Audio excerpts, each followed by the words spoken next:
Make of all this, and what does that portend for the direction that the PDP appears to be heading? And politics in general. Yeah, politics in general, yeah. Well, you know, the PDP is the main opposition party and ahead of 2027. Supposedly, well, supposedly, say, whether I like it or not, supposedly. They have the second. And ahead of the 2027, a lot of things are ongoing. So the issue is just to unsettle the waters in the PDP.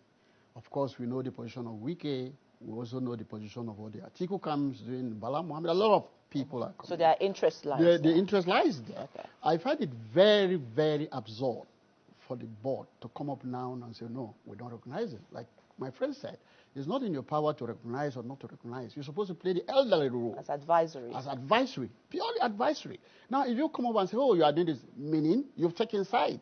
And that is quite unfortunate. I've been able to ask one or two questions, and I believe that the way it goes, if you try not to meddle, not to really manage this thing very well, because Anyanwu has been there.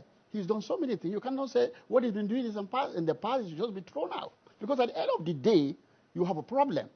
PDP may end up not having candidate for 2027. So there is need for the legal process to be allowed to go. And Anambra is in a few months. And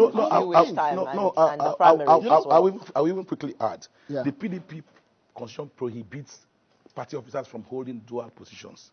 So it says that once you get elected and sworn in, if you're an elected, if you become governor-elect, you can still hold party position. But the moment you are sworn in, you are deemed to have resigned that position. And it's in the party constitution. It's there, it's clear. Mm-hmm.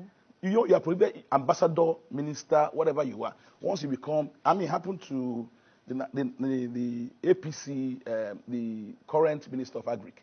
He was deputy national chairman of the APC. Mm-hmm. But the moment you're sworn in, you cannot hold those dual positions. So, you see, the problem is that we have a problem of institutional memory. We don't even understand what happened 5, 10, 20 years ago. And that's why we're having this problem. Because even the BoT chairman, who is supposed to be an elder, advisory, blah, blah, blah.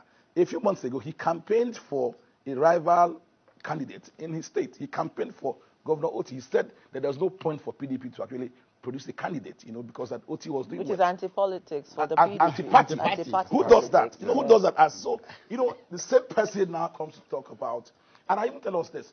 Do you know, should Sam Anyanwu resign today as national secretary, anybody who gets nominated in his position will still have to be sworn in before assuming office. But they don't even know that. How can BoT invite Sam Anyanwu for a meeting and then also invite Udekwe for the same meeting? It shows mischief. Do you think, just before we go to another topic, that this may just linger till national convention it's very when they have new elections emerge? Because we listened to a PDP scribe, an elder statement yesterday, and he said the BoT is only advisory. Their conscience, is based on the party, the soul of the party, and not the personalities within the party, but that he thinks that this distraction may linger till convention, and it's sad because it means they may not have a candidate for the Anambra elections. Isn't that a danger?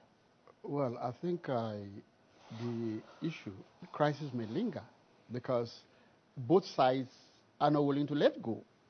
When one is holding to the constitutionality, the other one will say no, they're bringing something different. So, but at the end of the day, the legal process will resolve everything. Hopefully. And in December, of course, there will be a convention. Okay, let's move